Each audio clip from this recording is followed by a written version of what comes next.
Mannan Multimedia Pages.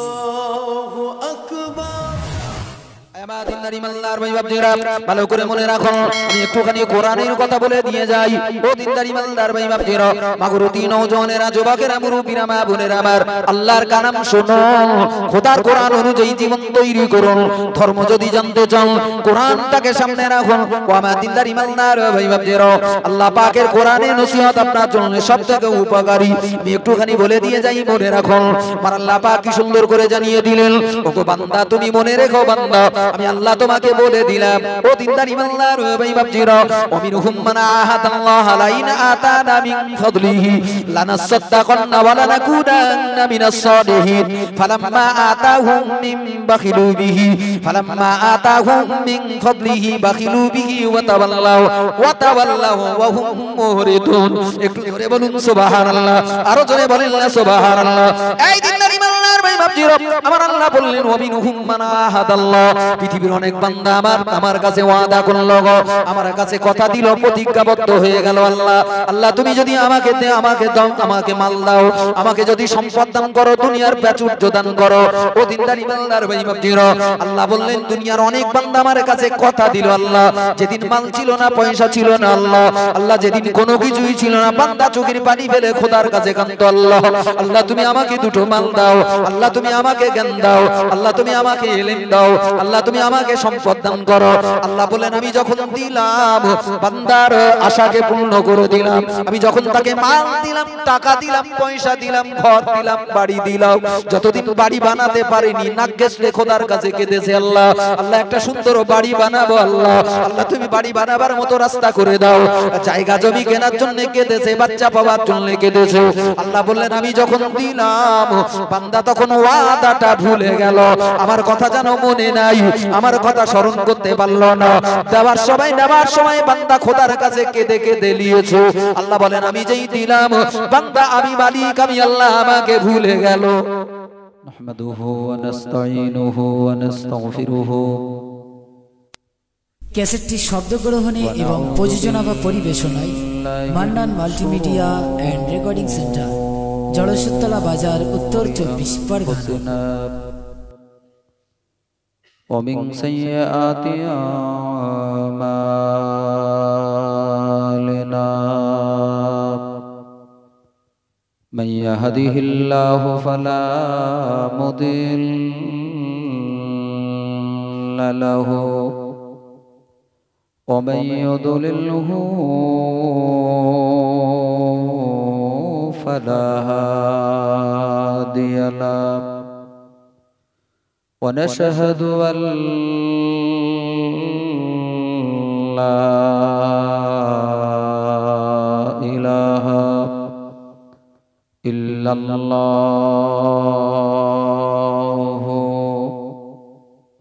وحده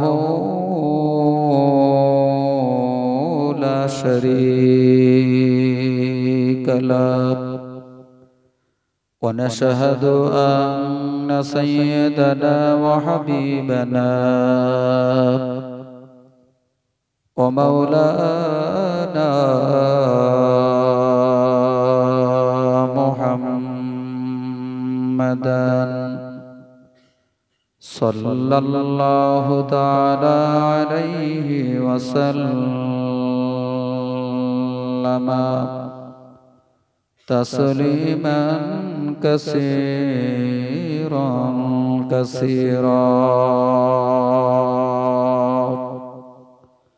إن الله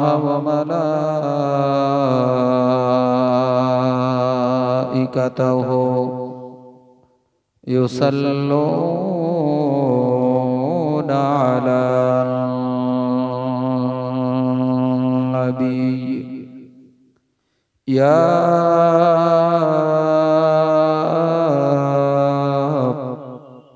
أيها الذين آمنوا صلوا عليه وسلموا تسليما. اللهم সাল্লি আলা মাওলানা মুহাম্মদ ওয়া আলা আলি। আমার দিক যেটা ফেরানো ওইটা একটু কম দিবেন। কোথায় গেছে? কোথায় আছো গো দয়ার নবী, কোথায় আছো গো দয়ার নবী, আমাদেরকে ভুলিয়া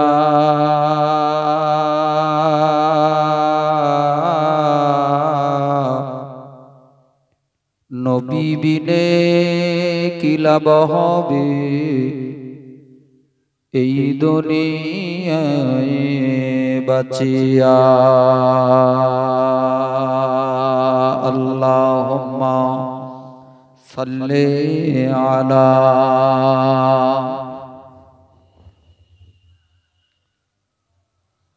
ওয়া আলা আলি। राहे मेरे मस्कन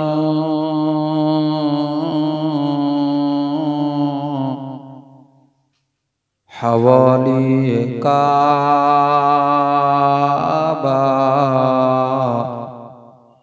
बनी मेरे मदफन दियारे मदीना। अल्लाहुम्मा सल्ले आला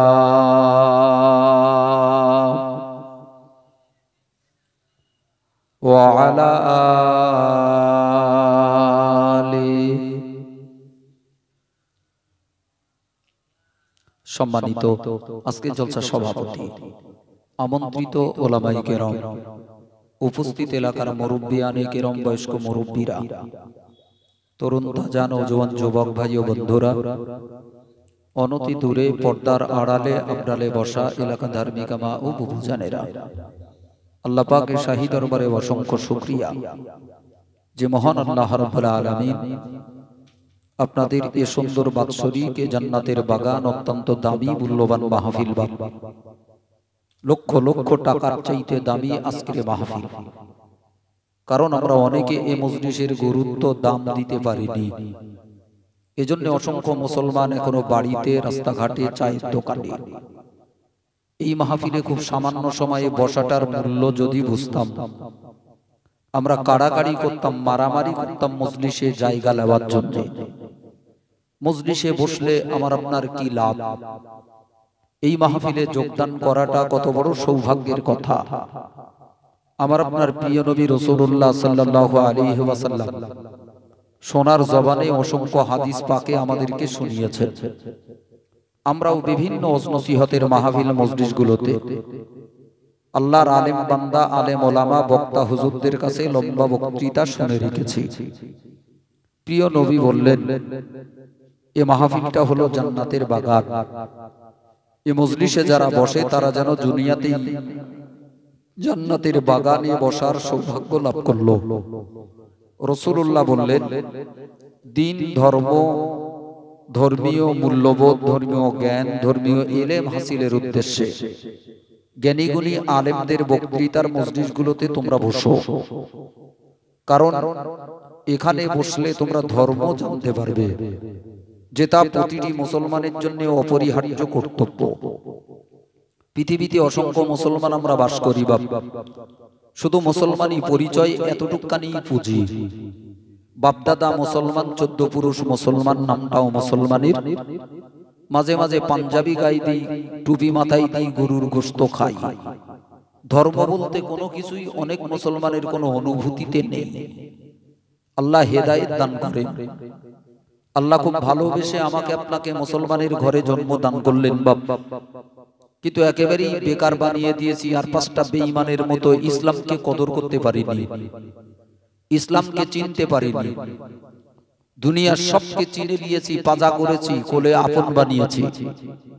কিন্তু আমি মুসলমানের বাচ্চা, আল্লাহকে হারিয়েছি, রাসূলুল্লাহকে হারিয়েছি, দ্বীন হারিয়েছি, কোরআন হারিয়েছি। আমার আপনার অত্যন্ত দুর্ভাগ্য।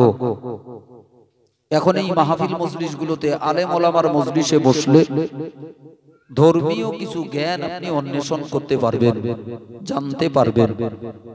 আল্লাহর নবী বললেন, দুনিয়াতে সবথেকে মূল্যবান ইবাদত হলো দ্বীন শেখাশেখিটা। কার নাম ধর্ম, কার নাম দ্বীন, কি করে আল্লাহ পাবো, কি করে নবী পাবো, এই শেখাশেখি জানাজানির মাহফিলটা আল্লাহ অতীব গুরুত্ব দিয়েছেন। দুনিয়ার বড় বড় নামাজ, রোজা, হজ, যাকাত, তাসবিহ, তাহলিলের চাইতেও শ্রেষ্ঠ আলেম ওলামাদের কাছে বসে একটু ধর্ম জানা। জোরে বলেন সুবহানাল্লাহ। এজন্য আমি মাগুরতির ভাই বাপজিদেরকে বলবো, বাবা সব দিন তো এমন মাহফিল হয় না বাবা। একাদিন আলেম ওলামার আপনাদের কাছে আসে আপনার উপকারার্থে, কারণ আপনাকে দিন ছাড়া আপনার কোনো মর্যাদা নেই। গাদা গাদা টাকা থাকলে আপনি জাহান্নাম থেকে বাঁচতে পারবেন না বাবা।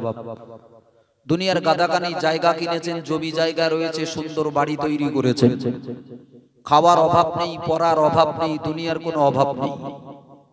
এতে দুনিয়ার জীবনটা হয়তো সুন্দর করে কাটাতে পারলেও কবরে আপনাকে চরম বিপদের মুখোমুখি হতে হবে। কবর আপনাকে ছেড়ে দেবে না বাবা। পরকালে কিয়ামতের ময়দানে আল্লাহর আযাব, জাহান্নাম থেকে আপনি বাঁচতে পারবেন না। হয়তো গুরুত্ব দিতে পারেননি, তাই তো হয় কি হয় না। কিন্তু আগামী দিন আপনার জীবনে আসতেছে, নবী যেটা বলেছেন সেটা যে অবিসম্ভাবী, অবশ্যই সত্য, এটা তখন আর হুজুর দ্বারা বোঝানো লাগবে না, আপনি নিজে নিজে বুঝে যাবেন। কিন্তু যখন আপনি বুঝবেন তখন আর আপনার কোনো উপকারে আসবে না, আপনি কিছু উপকার করতে পারবেন না। এজন্যই তো আলেম ওলামাদের মাহফিল মজলিসগুলোতে বসা দরকার। ওয়াজ এজন্যই শুনতে হয় বাবা। ওয়াজের মাধ্যমেই আপনি দুনিয়ার অসংখ্য মুসলমানরা যারা মাদ্রাসায় পড়তে পারেনি, যারা দ্বীন শিখতে পারেনি, তারা নামাজি হয়েছে, তারা দিনদার হয়েছে, তারা ঈমানদার হয়েছে ওয়াজ শুনে শুনে। এজন্য ওয়াজ শোনা দরকার বাবা। কিন্তু বর্তমানে ওয়াজের নামে অনেকাংশে ভেজাল মুখরোচক ওয়াজগুলো বাজারে চলতেছে, কোরআন ও হাদিসের সম্পূর্ণ বিপরীত, বহির্ভূত। আজকের যে ওয়াজের স্রোত সমাজে চলতেছে তার ৯৯% ভেজাল, শুধু কাহিনী আর কাহিনী, ঘটনা আর ঘটনা। এজন্যই আজকের মুসলমানদের সমাজে ওয়াজের সংখ্যা বিপুল পরিমাণে বৃদ্ধি পেলেও মুসলমান জাতির কোনো উপকার নেই। ওয়াজ হয়ে যাচ্ছে লাখ লাখ টাকা খরচা করা মাহফিল, কিন্তু মুসলমানদের কোনো উপকার নেই। কেন? এই ওয়াজের মাহফিলে যে জিনিসটাকে আমরা নেওয়ার জন্য আলেম ওলামাদেরকে এনেছিলাম তা পাইনি। কাহিনী শোনার জন্য আলেম ওলামা ডাকার দরকার নেই বাবা। কাহিনী শোনার জন্য হুজুর ডাকার দরকার নেই। মেয়ে ছেলে তুলে দেন স্টেজে, ওদের কাছ থেকে কাহিনী শোনে। হুজুর দাওয়াত করেছেন কোরআন ও হাদিসের মূল্যবান দুটো কথা শুনবেন। জোরে বলুন সুবহানাল্লাহ, আরো জোরে বলেন না সুবহানাল্লাহ। আমি আপনাকে মূল্যবান দুটো কথা বলবো বাবা। তবে এলাকার মানুষ যদি আরো তাড়াতাড়ি, অসংখ্য মুসলমান আশেপাশে আমরা বাস করি বাবা, অসংখ্য মুসলমানের বাস। সবাই কেন, বাড়ি থেকে যদি একটা করে লোক আসতো, বসতো, এখানে জায়গা দেওয়া যেত না। কথা ঠিক না বেঠিক? কি আশ্চর্য দেখেন, এই জাতিটা কি করে আল্লাহহারা হয়ে যাচ্ছে বাবা। এজন্যই তো পৃথিবীর মুসলমানদের আজকে বেঈমানরা গরু লেটন লেটচ্ছে, জন্তু জানোয়ারদেরকে মাঠে ময়দানে যেমন লেটোয়, সারা পৃথিবী জুড়ে মুসলমানগুলোকে লেটচ্ছে বাবা। জাতির ইজ্জত নেই, জাতির দাম নেই, না জীবনের দাম আছে, না রক্তের দাম আছে, না ইজ্জতের দাম আছে। আমরাই হাতে করে শেষ করে ফেলেছি। মুসলমান আজকে মুসলমানের জায়গায় দাঁড়িয়ে নেই, বেঈমানদের কাতারে যেয়ে দাঁড়িয়েছে। আল্লাহকে ভুলেছে, নবীকে ভুলেছে। ওটা মুসলমান আজ আমরা আল্লাহ আল্লাহ রসুলকে ভালোবেসেছি, মনে রেখেছি। আজকে মাগুরুতির মুসলমান আমরা যদি আল্লাহকে মনে রাখতাম, নবীকে ভালোবাসতাম, মজলিসে ডাকতে হয় মুসলমান গা। এটা উলঙ্গ মেয়ে লোক এখানে তুলে দেন, দেখবেন কোন মুসলমান মেয়ে মধ্যে কেমন করে দৌড়চ্ছে। কথা ঠিক না বেঠিক? এর গা থেকেই রাখা যাবে না। এই মজলিসে বসার জন্য গুতুগুতি মারামারি করবে, অথচ দুটো কোরআনের কথা শুনবে, কি করে জীবনটা ভালো হবে, কি করে কবরে বাঁচবে, কি করে হাসরে নাজাত পাবে, কি করে আল্লাহ পাবে, কি করে নবী পাবে। এজন্য বারবার ডাকতে হচ্ছে আয় রে বাপ রে, পায়ে তেল মালিয়ে। তাও কেউ অর্ধেক পা আসতেছে, আর কেউ আবার চার দোকান দেখি চার দোকানে বসতে। এ জাতি আজ কোন জায়গায় ঢুকেছে? আল্লাহ মুসলমান জাতিটাকে হেদায়েত করুন। জোরে বলুন আল্লাহুম্মা আমিন। আরো জোরে বলেন আল্লাহুম্মা আমিন। বাবাজি, আমাদের ভিতরে ধর্মটাকে যদি আমরা সঠিক বুঝতে না শিখি, সঠিক দিনটাকে যদি মানতে না শিখি, আমাদের জীবনে পরিবর্তন আসবে না বাবা। অজনসিহতের মতো হবে। হুজুররাও আসবে 1.5 ঘন্টা 2 ঘন্টা করে বকে বাড়ি যাবে, টাকা লে যাবে। পান্ডেলওয়ালারা পান্ডেল করবে, টাকা নেবে, আপনারা বসবেন, বাড়ি যাবেন, কোনো উপকার নেই। উপকার নিতে গেলে দুই পক্ষ, শ্রোতা এবং বক্তা, দুটোকেই আজকে শুধরে নিতে হবে। শ্রোতাদের যেমন ভুল, ওয়াজের মজলিসে এসে গল্প শুনবো না, কাহিনী শুনবো না, গজল শুনবো না, সুর শুনবো না। আমি খোদার দুটো কথা শুনতে চাই, আল্লাহর দুটো কালাম শুনতে চাই, রাসূলের মুখ নিঃসৃত দুটো মূল্যবান হাদিস শুনতে চাই। জোরে বলুন সুবহানাল্লাহ। আর আলেম ওলামা বক্তা হুজুরদেরকেও শুধরাতে হবে। 1.5 ঘন্টা সময় কাটাবার জন্য এখানে বসেছি এটা নয়। এটা আমার দুনিয়াদারি পেট চালাবার ব্যবসা নয়। আমার জাতিকে আল্লাহ হারা জাতিটাকে আল্লাহ মুখ বানাবার জন্য এই দ্বীনের মাহফিল। জোরে বলুন সুবহানাল্লাহ। যতটুকুনি বলবো কোরআন থেকেই বলবো, হাদিস থেকেই বলবো। কে ভালো বললো, কে দাওয়াত করলো, কে আমাকে হুজুর বললো, সব পরোয়া নেই। আমি দুটো হক কথা বলে যাব। আলেমদের যদি এই নিয়ত না হয়, আর শ্রোতাদের যদি ওই নিয়ত না হয়, এই মাহফিলগুলো একেবারেই বেকার। কোন পক্ষই উপকার পাবে না। আল্লাহ আমাদেরকে হেদায়েত দান করেন। জোরে বলুন আল্লাহুম্মা আমিন। আরো জোরে বলেন আল্লাহুম্মা আমিন। আমি আপনাকে কোরআন শরীফ থেকেই মূল্যবান দুটো কথা বলবো বাবা। কারণ মনে রাখেন, পৃথিবীতে যত ওয়াজ আছে, সমস্ত ওয়াজগুলোর ভিতরে শ্রেষ্ঠতম ওয়াজ হলো কোরআনী ওয়াজ। কিসের ওয়াজ? কোরআনী ওয়াজ। এর উপরে মুসলমানদের উপকারের আর দ্বিতীয় কোনো ওয়াজ নেই। যে ওয়াজগুলো আল্লাহ কোরআনে আয়াত দ্বারা আমাদেরকে শুনিয়েছেন, কোরআনের ওয়াজ, কোরআনের আয়াত বলো। কারণ এতে কোনো ভেজাল নেই। এটা হলো খোদার কালাম। কার কালাম? জোরে বলুন কার কালাম? আল্লাহর কালাম। আজকে রোজে আর কোরআনী ওয়াজ নেই বাপ। আগের জামানায় এই কোরআন আর হাদিসের ওয়াজ, হাদিসও বলতে দিত না, বলে শুধু খোদার কোরআন বলো। উপকার তো মুসলমানদের ভিতরে কোরআন।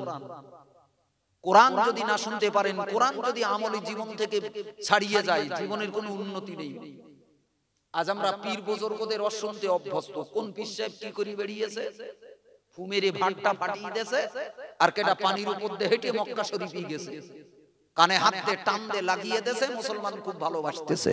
অথচ মুড়ি মুড়কির মতো, ওই বাদাম ভাজা, পুরুলি ভাজার মতো জিবি খেতে ভালো লাগে, কিন্তু শরীরের পক্ষে উপকার নেই।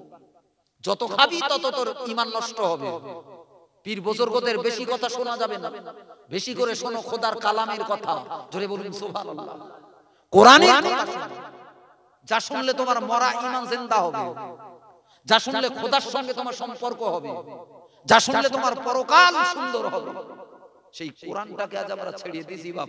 অনেক মুফতি সাহেবরা এই কোরআনই বলতে চায় না। সারা 2 ঘন্টা ওয়াজ করতেছে শুধু দাদি নানির কাহিনী, শুধু দাদি নানির কাহিনী। এই ওয়াজ ভেজাল ওয়াজ করি সমাজটাকে একেবারে শেষ করে দিয়েছি। মুসলমান যত ওয়াজ শুনতে তত খানে খারাপ হয়ে যাচ্ছে। কারণ কি, আমরা ভালো খাঁটি ওয়াজগুলো মুসলমানদেরকে কানে বলতে পারি। আর আমরাও সেই রকম বাপ। পীর বুজুর্গদের ভালোবাসি, ভালোবাসা ভালো বাপ, কিন্তু কোন ভালোবাসায় অন্ধ হওয়া ভালো নয়।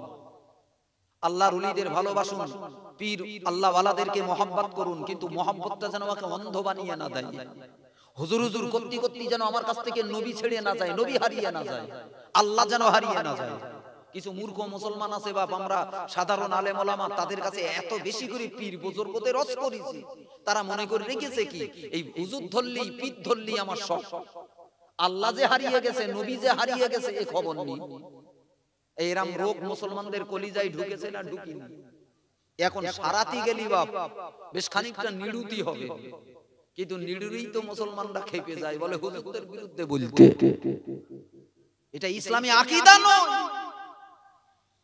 পীর ধরবেন এ কারণে, কোন আলেমকে ভালোবাসবেন এ কারণে, কোন হুজুরকে মহব্বত করবেন এ কারণে যে যার কাছ থেকে আমি আল্লাহ পাবো। কি পাবো? হুজুরটাকে কেন ভালোবাসবেন? একে ভালোবেসে লাভটা কি? পীরির বাচ্চা তাই, হুজুরির বাচ্চা তাই, এসব মিথ্যা, এ জালিয়াতি। এ কারণেই কোন আলেমকে ভালোবাসুন, কোন পীরজাদাকে ভালোবাসুন, কোন পীরকে মহব্বত করুন, কোন হুজুরকে মহব্বত করুন, তার কাছে গেলে যেন আমি আল্লাহ পাই। জোরে বলুন সুবহানাল্লাহ। কি পাই? যার কাছে গেলে আল্লাহ হারিয়ে যায়, যার কাছে গেলে ঈমান হারিয়ে যায়, যার কাছে গেলে নবী হারিয়ে যায়, এই হুজুর থেকে একেবারে বিষ তুল্য মনে করুন এই হুজুর। এর কাছ থেকে পালিয়ে আসুন, এর ওয়াজ শোনা যাবে না, এর পাশে বসা যাবে না। আমাকে হুজুর দরকার নেই, আমাকে আল্লাহ দরকার। কি দরকার বলুন? জোরে বলুন আল্লাহ। আল্লাহ তুমি আমার জাতিকে বুদ্ধি দাও, আল্লাহ জাতিটাকে হুঁশ দাও। জোরে বলুন আল্লাহুম্মা আমিন। আরো জোরে বলেন আল্লাহুম্মা আমিন। বাবাজি, আমি আপনাকে মূল্যবান দুটো কথা বলবো, কোরআন থেকেই বলবো। ব্যবসাদারি বক্তা আমি নই, ঘন্টা সময় কাটাবার জন্যই যাহাই করি আপনাদের কাছে সময় কাটাবো। কমিটি তো আমাকে পয়সা দেবে বলেই এনেছে, বাপ চুক্তি না করলেও কোন কমিটি আলেম ওলামাদেরকে খালি হাতে ফেরায় না। ফেরায় না কি? ফিরিয়ে দেয় না, হয়তো কম দেয়।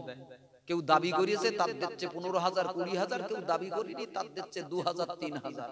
কথা ঠিক না বেঠিক? এটাও করা ঠিক না। বরং যারা দাবি করতেছে তাদেরকে একদম না দিয়ে 2-4 বার বাড়িতে তাড়িয়ে দেওয়া ভালো। একটু বুঝু, একটু কাণ্ডজ্ঞান হোক। ধর্মের নামে এই ব্যবসা কতদিন চালাবে? এই যারা টাকা ধর্ম সবাই 2 ঘন্টা টাইম বিক্রি করে 10,000 15,000-এ, কি মনে করেন সে পীরের বাচ্চা হলেও আপনাকে কি ভালোবাসে নাকি? ভালোবাসায় ওয়াজ করতেই গেছে, দিন প্রচার করতেই গেছে, ও তো ব্যবসা করতেই গেছে। কথা ঠিক না বেঠিক? মাঝে মাঝে টাকা কম দিয়ে দেখতেন দিলি, দেখি হুজুরটা কিরম মহব্বত করে, পীরির বাচ্চা তো আঙ্গা, পীরির বাচ্চা খুব ভালো ভালো লোক। আচ্ছা দেখি দিন একটু কিরম ভালোবাসে, দেখি দিন। 200 টাকা কম দেন, 500 টাকা কম দেন, দেখবেন কোন চিংড়ি মাছের মতো লাফাচ্ছে। কি গো, এরা মহব্বত করে না বাবা, এরা ধর্মটাকে নিয়ে ব্যবসা করতেছে। আল্লাহ, যে জামানায় মুসলমানরা আজকে আল্লাহ হারা, দিন হারা, নবী হারা, বেঈমান তুল্য হয়ে গেছে মুসলমান। আর আজ আমরা হুজুররা মুসলমানদের গেলে ধর্মটাকে কোন জায়গায় ব্যবসার পণ্য বানিয়েছি বাবা। তাও টাকা লেট চলো 2 ঘন্টা যদি মুসলমানদের উপকারের কথা বলে যেত, যা অপকার যাতে মুসলমানদেরকে ঈমান নষ্ট হবে সেই সব কথা বলে যাচ্ছে। কি সর্বনাশী হুজুর বলেন, টাকা লাই লেগে যায়। কোন কোন হুজুর ওয়াজ করে যাচ্ছে আল্লাহ আর নবী এক, এই জোর দেবেন হরেন দেখছেন তো, এখানে জোর হচ্ছে, বেশি পাক দেওয়া দেওয়ি করবেন, বাইরে যা পারেন করেন, এর ভেতরে বেশি গম গম করার দরকার নেই। কথা ঠিক না বেটি? আমার সোনা মানিকেরা, সোনার চাঁদ ভাই বাবজিরা, কিছু কিছু হুজুর আমাদের সমাজে ওয়াজ করে যাচ্ছে আল্লাহ নবী এক। মেনে নেওয়া যাবে বাবা? সে যদি কাবা শরীফের ইমাম হয় মানবেন? মদিনার ইমাম, দাদা পীরের নাতি পোতা, এই দাদা পীরের প্রতি কোনো খারাপ ধারণা করা যাবে না। সোনার মানুষ, জোরে বলুন সুবহানাল্লাহ। ফুরফুরার কোন পীরজাদা, ফুরফুরার কোন নাতি পোতা যদি অন্যায় করে, ভুল করে, তার জন্য আমার দাদা হুজুর দায়ী নয়। জোরে বলুন সুবহানাল্লাহ। আমরা এই মানুষটাকে বুক থেকে ছাড়বো না, মরণ পর্যন্ত বুকে তুলে রাখবো। জোরে বলুন সুবহানাল্লাহ। রাখবো না? রাখবো না? রাখবো। আল্লামা রুহুল আমিন রাহমাতুল্লাহ আলাইহি সোনার মানুষ, জীবনে কখনো কোরআন হাদিসের বিরুদ্ধে এক চুল কাজ করেন। মুসলমানদেরকে নিজের সন্তানের মতো ভালোবেসেছে বাপ, রক্ত পর্যন্ত পানি করিয়েছে। তার গান নীতিটাকে সামনে রেখে চলুন।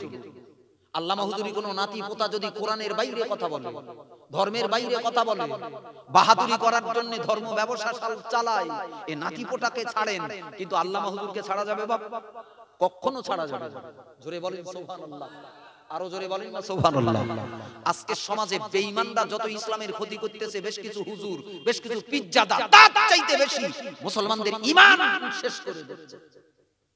আপনি শুনলে অবাক হয়ে যাবেন। কারোর বিরুদ্ধে বলতে বসিনি বাপ, কিন্তু রোগগুলো তো ভালো করতে হবে।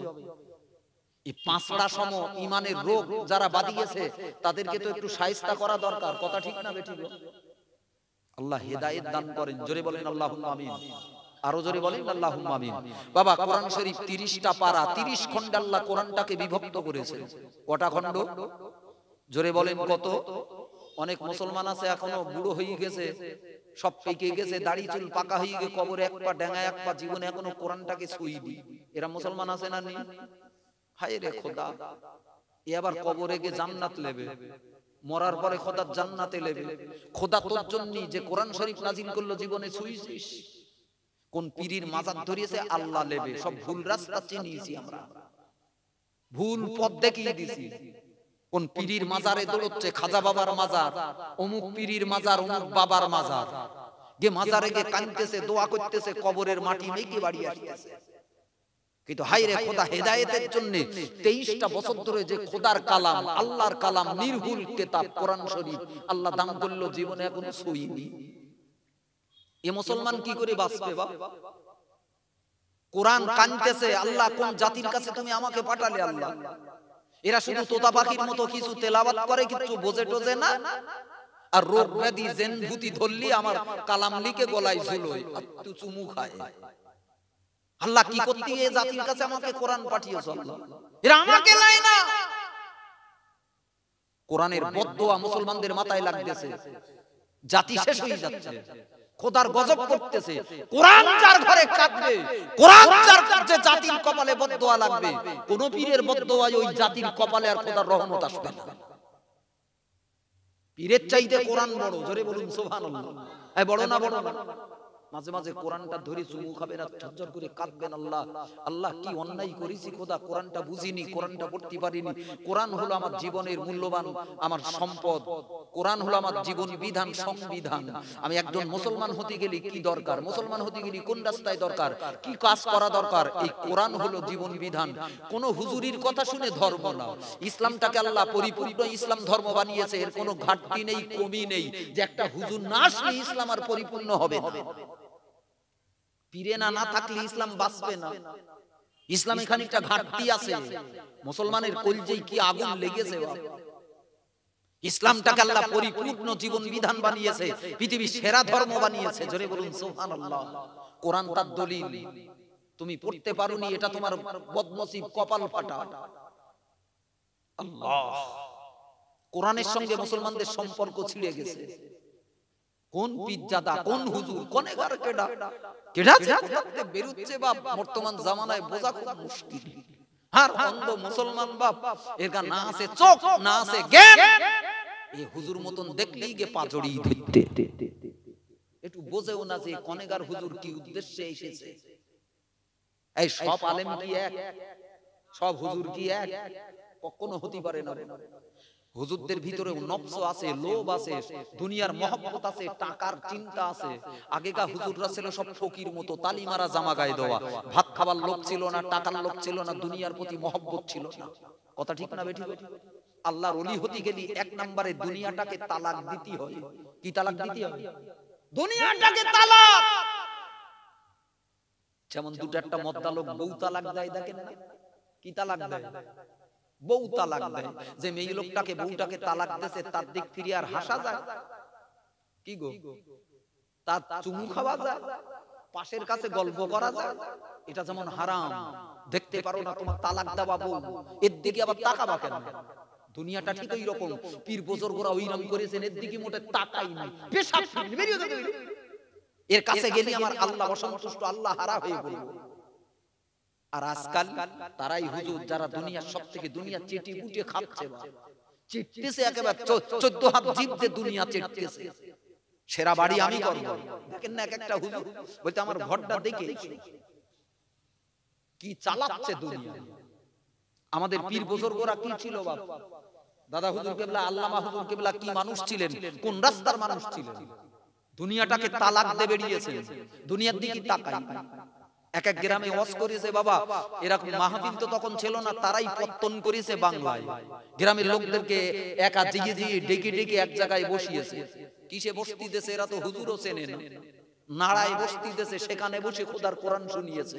জোরে বলুন সুবহানাল্লাহ। দুপুর হয়ে গেছে, বিকেল গড়িয়ে যাচ্ছে, হুজুর তুমি আমার গায়ে এত ওয়াজ করলে দুটো খাবা না? বলতে কি খেতে দেবা? বলতে হুজুর তোমার জন্য আর কি করব, আমার গা কিছু রান্না টান্না করিনি, তখন গরিব দেশ।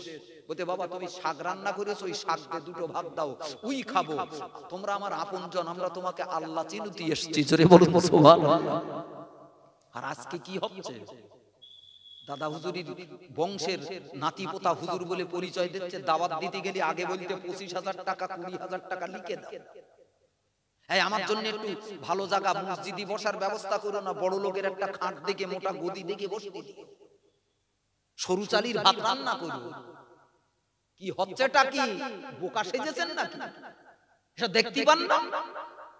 আর যে আলেমটা আগলা করে দিচ্ছে তাকে শত্রু মনে করতেছে। হক কথা বলার জায়গা নেই বাপ। সমাজে একদল মানুষ যারা হক কথা বলতেছে তাদেরই শত্রু মনে করতে। আল্লাহ হেদায়েত দান করুক। তো 30 খণ্ডে বিভক্ত খোদার কোরআন, জোরে বলুন সুবহানাল্লাহ। 30টা পারা, 114টা সূরা। কটা সূরা? জোরে বলুন কটা সূরা? কোরআনের সঙ্গে সম্পর্ক তৈরি করুন। মাজারে যাওয়া বেশি করে বন্ধ করুন। কবর মুখ হয়ে গেছে মুসলমান, কোরআন মুখ হন। কোন মুখ হবে? কোরআন মুখ হন। কোরআন জাতির কপাল খুলে দিয়েছে। সেই জামানায় মুসলমানদের জায়গা জমি ছিল না, ঘর বাড়ি ছিল না, টাকা পয়সা মালমাত্তা ছিল না, বুকে কোরআন ছিল, জীবনে কোরআনটাকে কাজে লাগিয়েছে। পৃথিবীর সেরা জামাত তৈরি করে দিয়েছে। পৃথিবীর শ্রেষ্ঠ ছিল মুসলমানরা, জোরে বলুন সুবহানাল্লাহ। সারা পৃথিবী মুসলমানদের দিকে তাকিয়ে, ফকির মুসলমান তালি মারা জামা। কোরআন তাদেরকে এত দামি মানুষ তৈরি করেছে। আর আজকে মুসলমানের ঘর হইয়েছে, বাড়ি হইয়েছে, টাকা হইয়েছে, পয়সা হইয়েছে, মুসলমানরা খেকি কুকুরের মতো রাস্তায় ঘুরতে। এদের দাম কমে গেছে কেন? এরা কোরআনটার সঙ্গে সম্পর্ক ছেড়ে দিয়েছে। কোরআন দিয়ে জীবন তৈরি করতে পারেনি। ধর্ম শিখেছে একা হুজুরির কাছ থেকে ধর্ম শিখে। ধর্ম যতটুকু নিতে হবে কোরআনের কাছ থেকে নিতে হবে।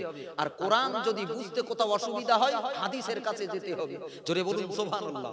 এর বাইরে ধর্ম নয়, এর বাইরে যা নেবেন সব ভেজাল, এর বাইরে যা নেবেন ভেজাল। খোদার দরবারে কৈফিয়ত দিতে হবে। আল্লাহ জিজ্ঞাসা করবে, এই কার কথা মানতি বলুলুম আমি? তোর পীরের কথা মানতি বলুলুম না কোরআন মানতি বলুলুম বল? আমি তোর কাছে কোরআন নাজিল করলুম, কি করতি হেরা? আমি তোর কি বললুম, কোরআন মানবি না হুজুর মানবি? তোরা হুজুর মেনিলি কেন? কোরআন দেখতে পারি? কি জবাব দেবেন আল্লাহর কাছে? হ্যাঁ, ওই হুজুরটাকে মানেন, ওই আলেমটাকে মানেন, ওই হুজুরের অনুসরণ করুন যারা সরাসরি কোরআন থেকে বলছে। যে হুজুর কথাগুলো কোরআনের বিপরীত, যে হুজুরের কথাগুলো শরীয়তের বিপরীত, হাদিসের বিপরীত, কার বাচ্চা দেখার দরকার নেই, ওর দাদা কেডা, ওর বাপ কেডা, ওর সঙ্গে মুসলমানদের কোনো সম্পর্ক নেই। কথা ঠিক না বেটি? জোরে বলেন। কথাগুলো মানতি বোধহয় একটু জ্বালা হবে না বুকি নাকি গো? মানলি উপকার পাবে। এই খাঁটি কথাগুলো আগে আপনাকে ধর্ম সম্পর্কে বুঝে নিতে হবে, তারপর কাহিনী শোনেন গে যান। দরুদ শরীফের ফজিলত, ওই জিকিরের ফজিলত, ওই পীর বুজুর্গদের কেরামতির কাহিনী সব পরে। আগে তোমার ভিতটাকে তৈরি করলাম, তুমি কি চাচ্ছো। আল্লাহ হেদায়েত দান করেন। আমি আপনাকে সরাসরি দুটো কথা বলবো বাপ, সময়ও বড্ড কম, টুক করেই বলি। এই কোরআন শরীফ আল্লাহ 114টা সূরা নাজিল করেছেন। কটা সূরা? প্রতিটি সূরার এক একটা নাম পৃথিবীর কেউ দেয়নি। কোরআনে কারুর কিছু করার নেই, না নবী দেশে না কোনো পীর দেশে। এতে যা কিছু আছে সব আল্লাহ কর্তৃক, জোরে বলুন সুবহানাল্লাহ। এতে কোনো ভেজাল নেই। এজন্যই মক্কার জামানায় কোরআন চ্যালেঞ্জ জানিয়েছিল। মক্কার মানুষেরা মনে করলো মুহাম্মদ এই কোরআন বানাচ্ছে, মুহাম্মাদই কোরআন বানাচ্ছে, কবিতা আকারে কোরআন লিখতেছে।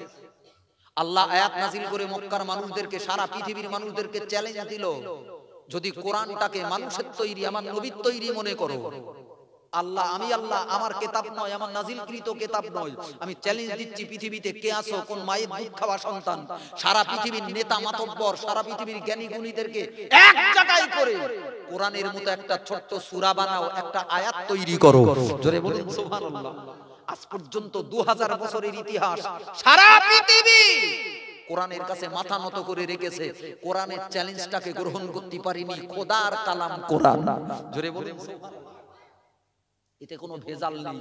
কোরআন খান, কোরআন থেকেই ইসলাম নেন, কোরআন থেকেই ধর্ম নেন, তাহলে আপনিও দামি হতে পারবেন। কোন পিজ্জাদা একটু কান ভাঙানি দিয়ে কি বলে গেছে আর গ্রামের লোক কাপড় খুলে দৌড়ছে, এর কা হুঁশ আছে? এ বোঝে ইসলামের কিছু? আল্লাহ।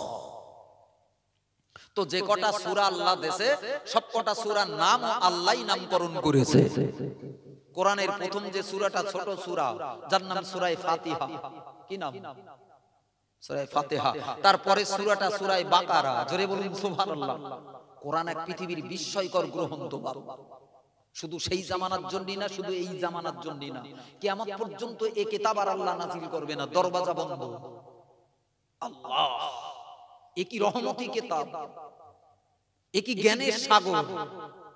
কোরআন এত বড় কিতাব হওয়ার পরেও সূরার নামকরণ করতেছে, দেখেন সূরা বাকারা, গরু, এই গরুর নামকরণে কোরআনে সূরা দিচ্ছে। জোরে বলুন সুবহানাল্লাহ। আপনি ভেবে কুল কিনারা পাবেন না, গরুর নামকরণে কেন সূরা? এর নাম কোরআন। দ্বিতীয় সূরাটাতে তৃতীয় 3 নম্বর সূরাটার নাম সূরা আলে ইমরান। জোরে বলুন সুবহানাল্লাহ। 4 নম্বর সূরাটার নাম সূরা নিসা, নারী জাতি। এই নারীদের নামকরণে কোরআনে সূরা। তারপরে সূরাটা সূরা মাঈদা, দস্তরখান। জোরে বলুন সুবহানাল্লাহ। তারপরে সূরাটা সূরা আনাম, তারপরে সূরাটা সূরা আরাফ, তারপরে সূরাটা সূরা আনফাল, তারপরে সূরাটা সূরা তাওবা। একটার পর একটা 114টা সূরা নাযিল করেছে। জোরে বলুন সুবহানাল্লাহ। বেশি বেশি করে কোরআন জানার চেষ্টা করুন, কোরআনটাকে বোঝেন, বেশি করে সময় কোরআনের সঙ্গে দেন। হাবিজাবি বই পুস্তক পড়া বন্ধ করেন, কম করেন। আগে কোরআনটাকে দেখলেন, এটাই আপনার মুক্তির কিতাব। জোরে বলুন সুবহানাল্লাহ। যাক, আমি যে সূরা থেকে দুটো কথা বলবো বলে মনে করছি, সূরাটার নাম সূরা ইউনূস। কি নাম? ইউনূস নামী একজন পয়গম্বরকে আল্লাহ নবী বানিয়ে পৃথিবীতে পাঠিয়েলো। মনে আছে আপনাদের? সেই মাছের পেটে গেল। এই দোয়া, একটা বালা মুসিবতের একটা দোয়া পড়ি না, দোয়া ইউনূস। দোয়াটা কি? লা ইলাহা ইল্লা আনতা সুবহানাকা ইন্নী কুনতু মিনাজ জালিমিন। নবী ইউনূস আলাইহিস সালাতু ওয়াস সালাম একজন জলিলুল কদর পয়গম্বর, নবীদের ভিতর একজন সেরা পয়গম্বর। আল্লাহ তাকে ঈমানের পরীক্ষা নিল। কিসের পরীক্ষা? ঈমানের পরীক্ষা। মাছের পেটে চলে গেল, মাছ তাকে গিলে ফেললো। অথই সমুদ্রের পানির ভিতরে ঝাঁপ মারলো, মাছ এসে তাকে গিললো। 40 দিন পর্যন্ত মাছের পেটে নবী ইউনূস মরে না। জোরে বলুন সুবহানাল্লাহ। জোরে বলেন না সুবহানাল্লাহ। 40 দিন মাছের পেটে আমার আল্লাহ জিকির করতে। এই পিছনে বসবেন না, গিয়ে আসেন দিন, উঠে সামনের দিকে আগান। চলে আসেন না বাবা, পিছনে বসবেন না, শোনা আসেন সামনের দিকে। এই সামনে খালি কেন? পিছনে মৌলভী সাহেবরা কোলের কাছে বসতে কি ভয় হয় না? কি হয় বলেন? যেখানে আগে বসার দরকার সেখানে সব পেছনে বসবে, আর যেখানে আগে বসার দরকার নেই, বসলি গুনাহ হবে, আল্লাহ অসন্তুষ্ট, সেখানে এলে মারামারি কাড়াকাড়ি করবে। উল্টো হয়ে গে জাতি বাপ। এই পিছনের ভাইরা, বাবাজিরা একটু সামনের দিকে আসেন না বাবা। এই আপনাদের মুখগুলো দেখিয়ে দুটো কথা বলি, আসতেছেন না বলি আমিও ভালো ওয়াজ করতে পারতি না। লোক না থাকলে বলতে ইচ্ছে করে না। কি বলবো বাপ? আল্লাহ আসেন। মাগুরিদের দিনদার ইমানদার ভাই বাপজিরা মনে করেন আজকে গ্রামে খোদার রহমতের বৃষ্টি পড়তেছে। এই বৃষ্টি এক ফোঁটা হলেও যে লিতে পারবে, আল্লাহ তার জীবন ধন্য করবে। আজকে হাট বসেছে, জান্নাতের হাট। এই হাটে একবার পা লাগা, আল্লাহ তো ঝুলি ভরিয়ে দেবে। জোরে বলুন সুবহানাল্লাহ। পাপের আড্ডাখানা বাড়িতে বসা বন্ধ করে নবীর মজলিসে এসে বসো। আজ আমরা আল্লাহরা হয়ে গেছি বাবা। আসেন মজলিসে আসেন। আমিও লম্বা কথা বলতে সময় পাবো না বাবা, লম্বা কথা বলতে পারবো না। আমার পরপরই বাংলাদেশের একজন ভালো বক্তা, খুব ভালো ভালো লোক, নিপাট ভালো লোক, মুত্তাকি লোক, অত ভাবগম্ভীর নেই, অত অহংকার নেই, অত কিছু নেই। এখন তো আলেম ওলামাগা সব অন্যরকম হয়ে গেল। শুধু মুখটা পাকিয়ে রেখেছে, জীবন সব শেষ করে ফেলবে। মুখ না পালি, নবীর ঘটনা কোরআন হাদিসের কথা না বললি লোক খাবে না, হুজুর বলবে না, তাই এই দোকান রেখে আর সব খাই করে ফেলে। আল্লাহ হেদায়েত দান করেন। জোরে বলুন আল্লাহুম্মা আমিন। সূরাটার নাম কি? সূরা ইউনূস। একজন নবীর নামে সূরা। 40 দিন পর্যন্ত মাছ এই নবীটাকে গিলে ফেললো। মাছ হজম করতে পারে না। নবী তো আসলে আল্লাহ একটা শিক্ষা দিতে চাচ্ছিলেন। পরীক্ষা চলছিল নবী ইউনূসের উপরে। 40 দিন মাছের পেটে থাকার পর আল্লাহ আবার দুনিয়ায় আনায়ন করলেন। জোরে বলুন সুবহানাল্লাহ। আরো জোরে বলেন না সুবহানাল্লাহ। এই নবীর নামকরণে সূরা, সূরা ইউনূস, পারা নাম্বার 11। কত নাম্বার পারা? বাড়িতে যে কোরআন শরীফটা খুলে, আমি তো আপনার ছেলের মতো, সন্তানের মতো ওয়াজ করব, শুধু দাওয়াত খাবার লোভে আমি আপনার উন্নতি চাচ্ছি বা ব্যবসা করতে বসিনি। আমি আপনার কাছে ভালো মন্দ খাবার লোভে আসিনি, গাদাকানি টাকা পাবো এই লোভে আসিনি। আপনার আমার আপন জনসমূহ আপনাকে একটু আল্লাহওয়ালা বানিয়ে দিতে, খোদার রাস্তাটা আল্লাহকে কি করে পাবেন, হকটাকে কি করে মানবেন, যতটুকুনি আল্লাহ জ্ঞান দিয়েছে আপনাকে একটু বলে দিচ্ছে, একটু শুনে নেন। আল্লাহ তুমি হেদায়েত দান করো, জোরে বলুন আল্লাহুম্মা আমিন। পারা নাম্বার 11, কত নাম্বার পারা? 11 নাম্বার পারা। সূরাটার নাম সূরা ইউনূস, আয়াত নাম্বার হলো 75 এবং 76। দুটো আয়াতের কথা একটুখানি আল্লাহ কি সুন্দর করে বলতেছে।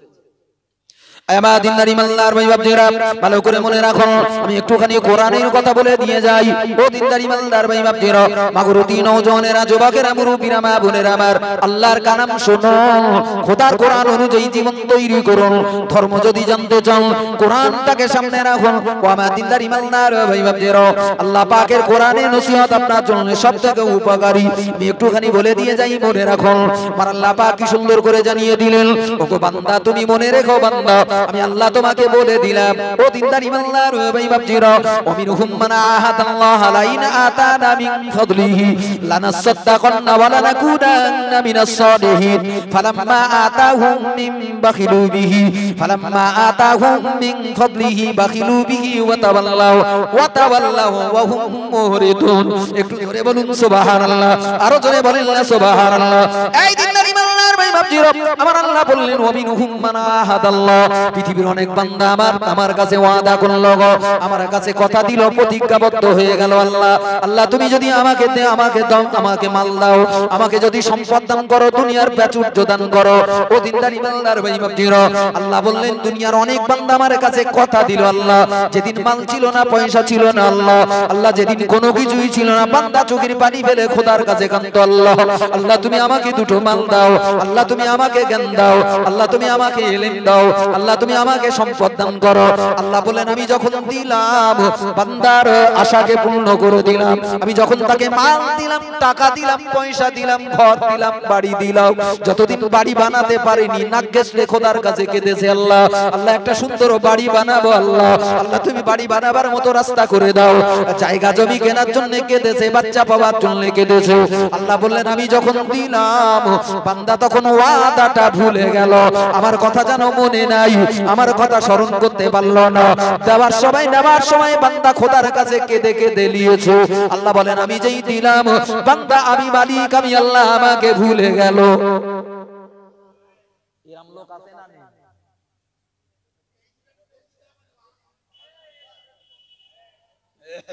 না একটু ঘুরিয়ে দেন, ওই মুখ করিয়ে দেন ওই দিকে।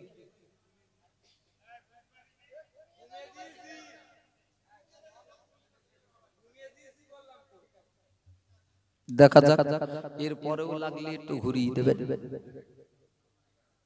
মাগুরতির ভাই বাপজিরা, নওজওয়ান যুবক ভাইগুলো যারা দাঁড়িয়ে আছে, একটু মজলিসে এসে বস না বাপ।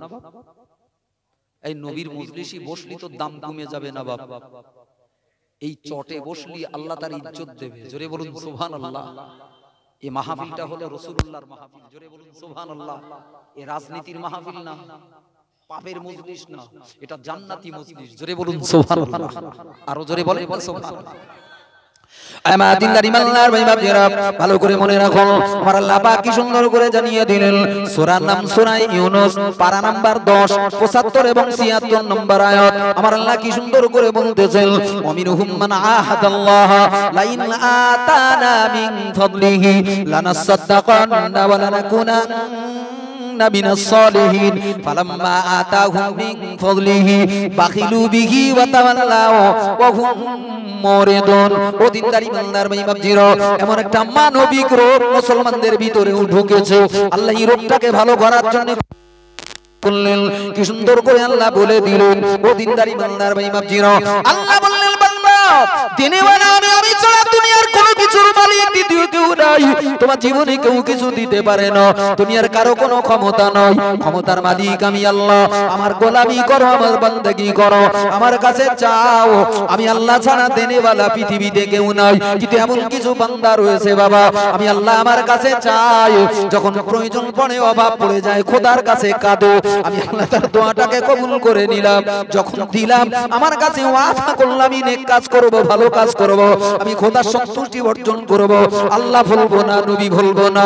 কিন্তু দেওয়ার পরে বান্দা একেবারে মুখটা ঘুরিয়ে নেয়, বান্দা একেবারে মুখটা ঘুরিয়ে নিয়ে আল্লাহ হারা হয়ে যায়। কথা ঠিক না বেঠিক? এই রোগটা এক চিরন্তন পুরাতন রোগ,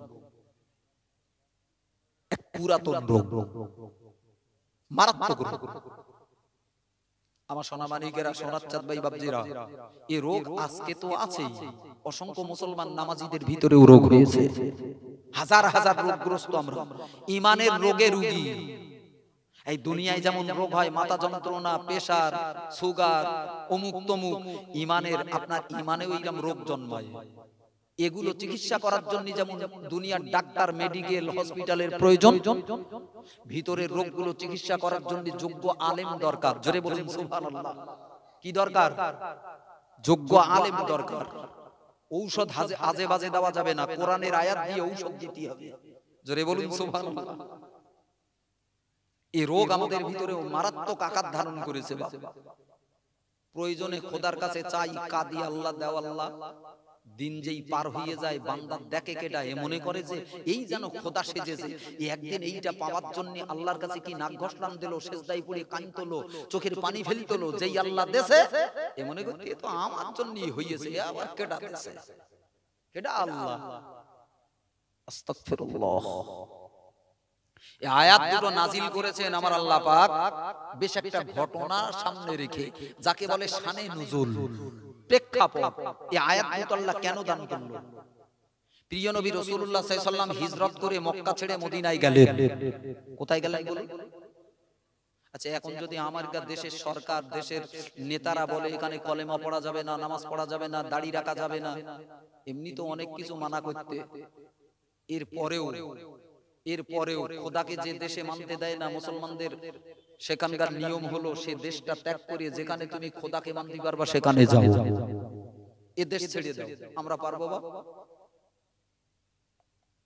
সব ছেড়ে দিয়ে সারা জীবন এখানে কুকুর করলুম, রান্নাঘর করলুম, বাগান করলুম, বউ বাচ্চা, আত্মীয় স্বজন, আর সব ছেড়ে দিয়ে পালাতে হবে।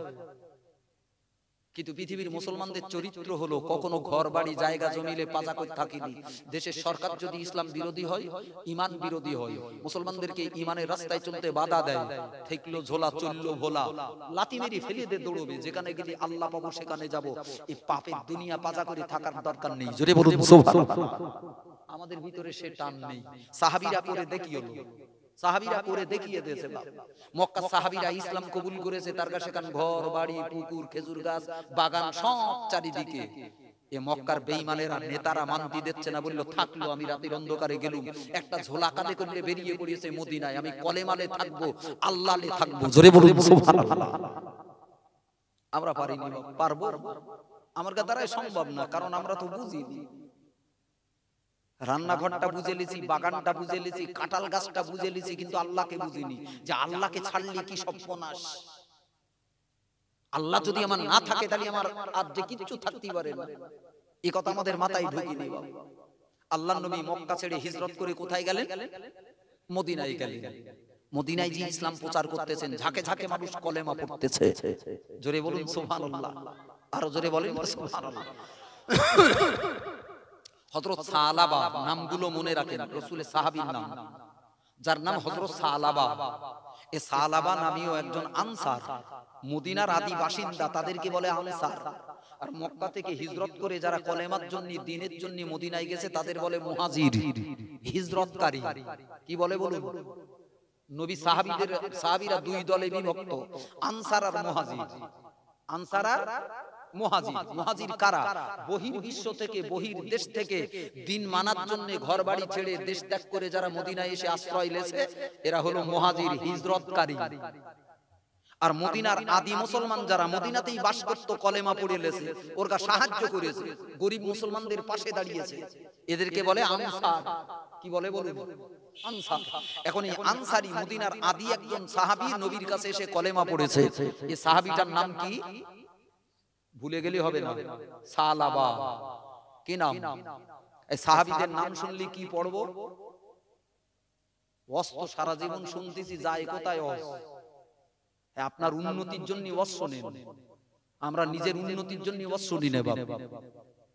সাহাবীদের নাম শুনলে পড়বো রাদিয়াল্লাহু আনহু, কি পড়বো? আজকে থেকে এই শেষ শোনা শুনেছেন, জীবনে যেন আর শুনতি না হয়। কালকে যদি ভুলে যান, কোন আলেম ওলামা রাস্তায় দেখলি দাঁড়িয়ে দাঁড় করিয়ে বলবেন, ভাই ওই সাহাবীদের নামের শেষে কি বলতে হয় একটুখানি বলো দিনি, মুখস্থ করলে।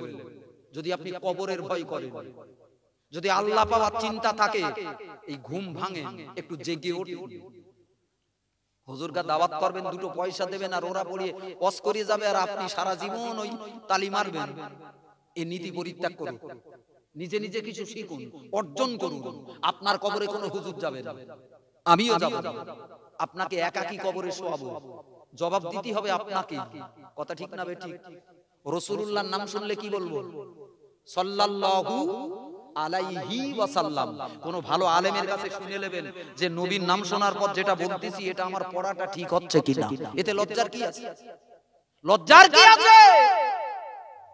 কলেমাটা এক আলেম, জাননেওয়ালা আলেমের পাশে দাঁড়িয়ে বলবেন, ভাই আমার কলেমাটা বলা ঠিক হচ্ছে কি দেখলেন দিন বাবা, কোন জায়গায় ভুল একটু বলে দেন দিন।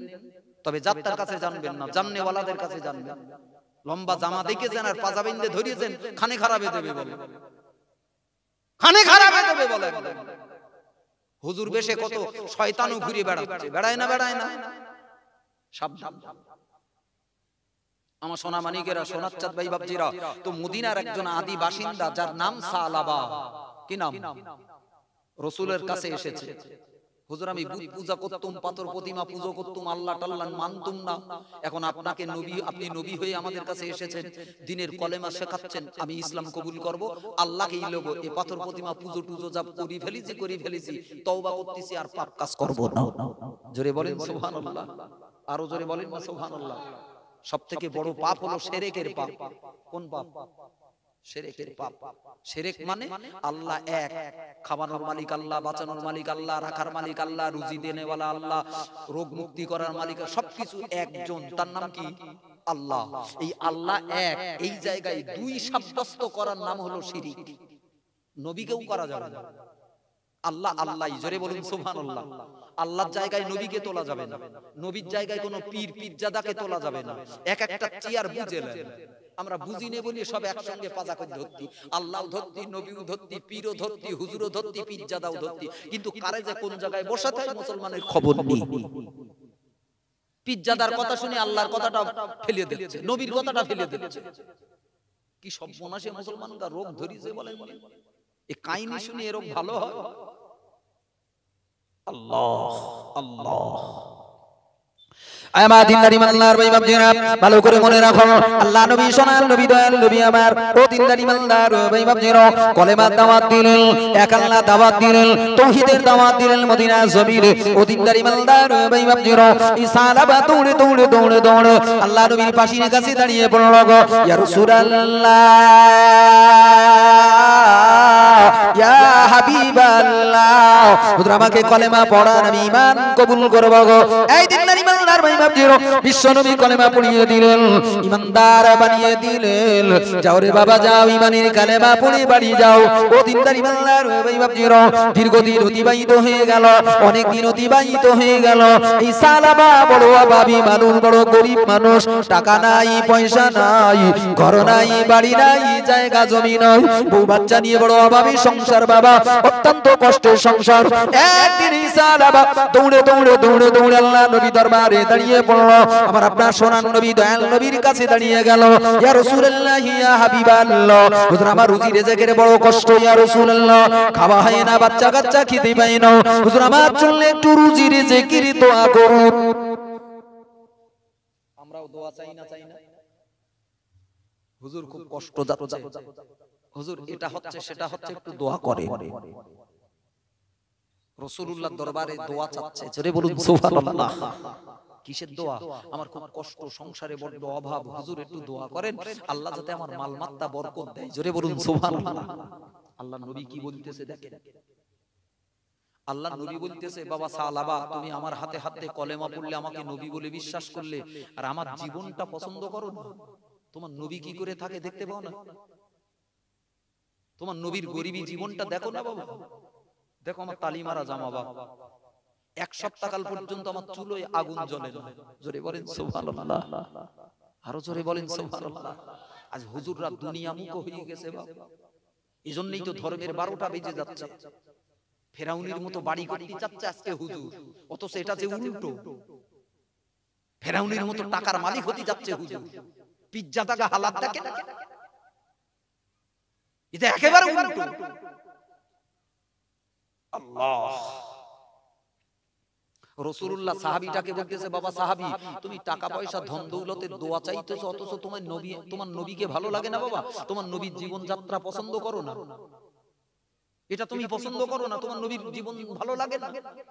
তোমার নবীর দিকে তাকাও না বাবা। আমার অনেক সময় খাওয়া হয় না, পেটে পাথর বেঁধে মাজা কুজো হয়ে যায়, হাঁটতে পারি না, তাই পেটে পাথর বেঁধে ঘুরে বেড়াই। জোরে বলুন সুবহানাল্লাহ, আরো জোরে বলেন না সুবহানাল্লাহ। আল্লাহ, আজকে এই গরিবী হালাতটা যেন কেউ পছন্দ করতে চাচ্ছে না। সব বড় লোক হবে, সব চকচকে বাড়ি করবে, সব টাকা যেন আমার হয়, টাকা ভুটো করে ফেলতেছে। ইস, যার বেশি টাকা হয় দুনিয়ার লোক যাদের, তারা কখনো কার বাচ্চা দেখার দরকার নেই, তারা আল্লাহ পায় না, আল্লাহর ওলি হতে পারে। ওলি আল্লাহ দেখতে গেলে দেখে নেবেন, তাকে দেখবেন। আর কি করে পরীক্ষা করবেন? গাদাকানি টাকা ছাড়া পরীক্ষা করা যাবে না। হারাম হালাল বাদ বিচার নেই যাতে। হারাম মাল সামনে দেবেন, গপ গপ করে গিলতে জানবেন এই মাল একেবারে গেছে, খাইয়ে এর 12টা বেজে গেছে, এর ভেতরে খোদা ভীতি বলতে কিচ্ছু নেই। হগ্গে যা কর বাপ পীর ও দাদা পীর, গপ গপ করে গিলতে।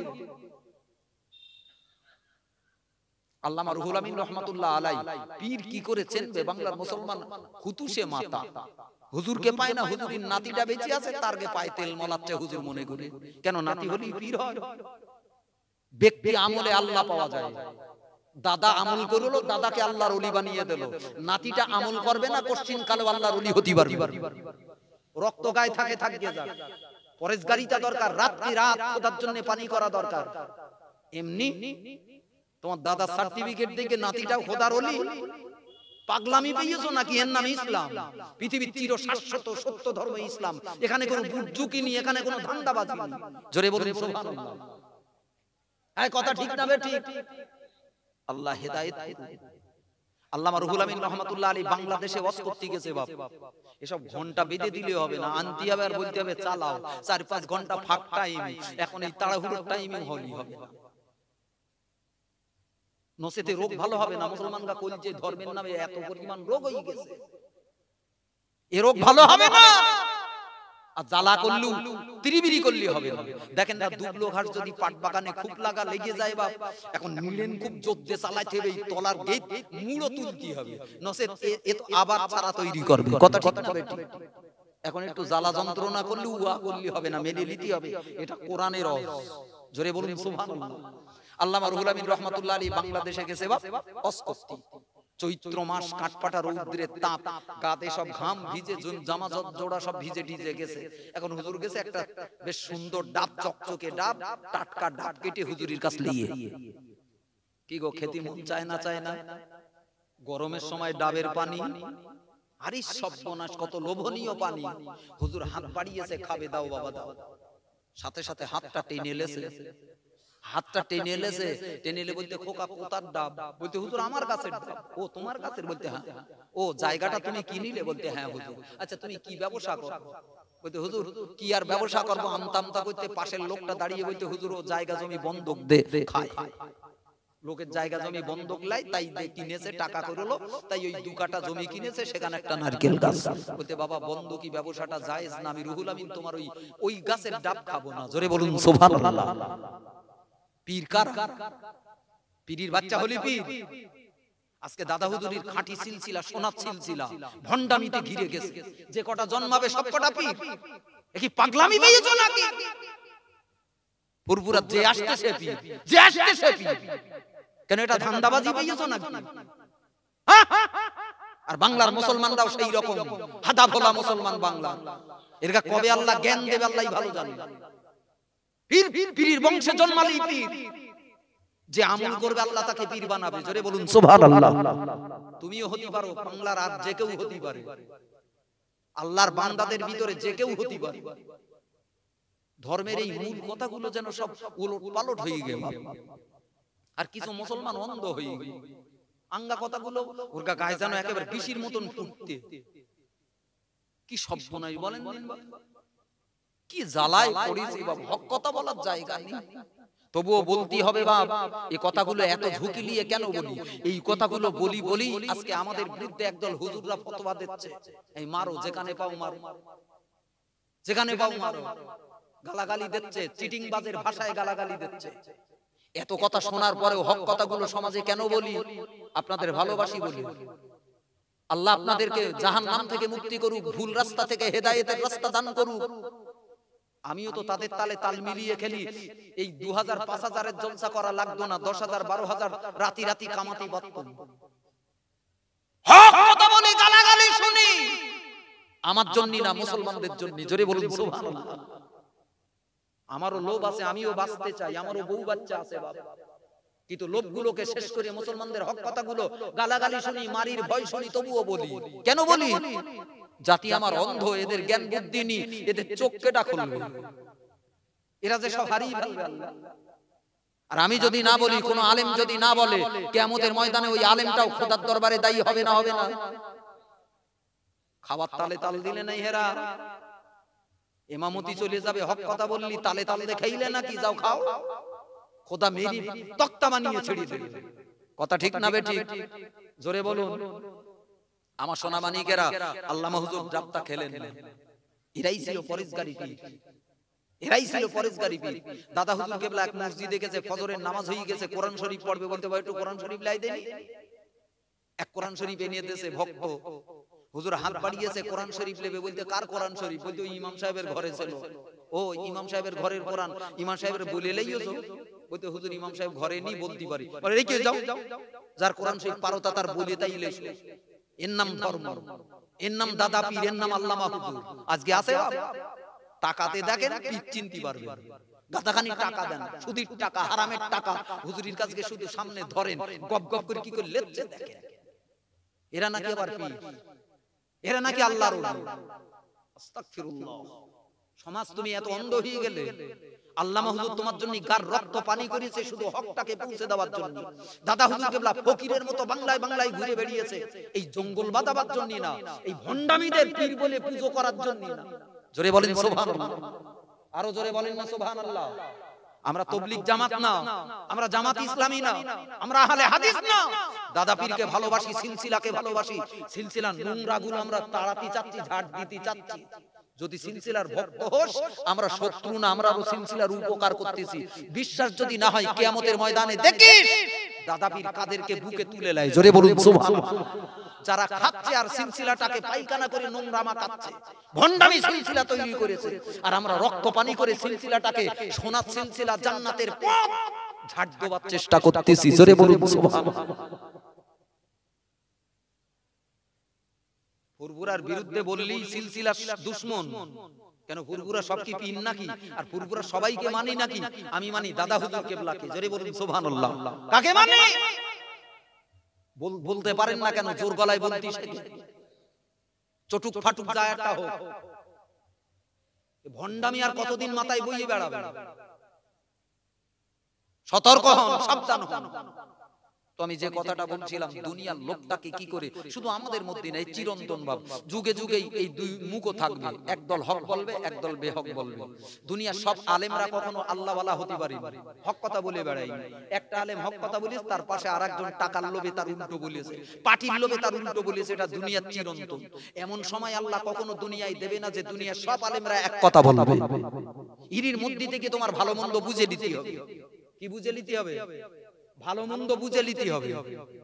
সব সময় থাকবে কিছু আলেম, কিছু পীরজাদা, কিছু হুজুর টাকার লোভ করে উল্টো বলবে, পয়সার লোভ করে উল্টো বলবে, বাড়ি বাঁধবে, টাকা নেবে, রাজাগিরি জীবন তৈরি করবে, নেতাদের গোলামি করবে, পার্টির গোলামি করবে, উল্টো বলবে। আবার পাশের কাছে কিছু আলেম হক কথা বলবে, কোরআনের কথা বলবে, দ্বীনের কথা বলবে। তোমার চিনে নিতে হবে। বাপ দাদার দিক দেখো, বাপ দাদার দিক দেখো।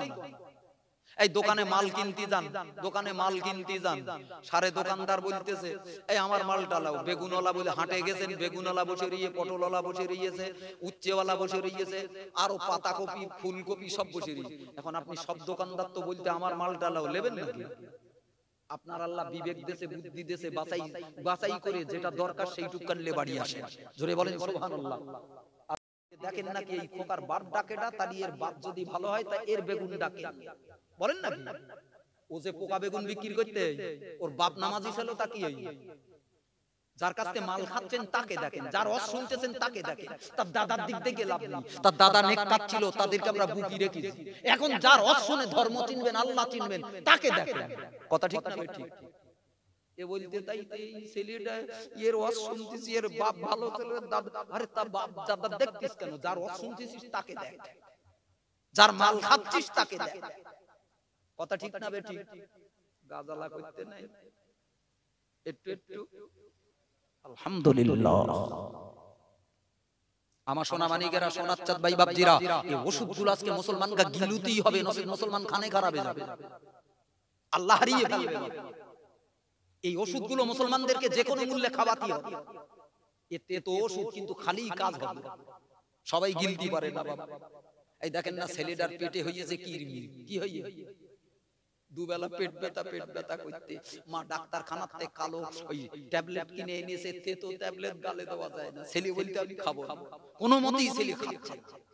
মা তো জানে এই ওষুধ থেকে গিলুতেই হবে, মা জানে এই ওষুধ না খাওয়া পর্যন্ত পেট ব্যথা ভালো হবে না, কিরমি পাছাতে বের হবে, ও পেটে থাকবে।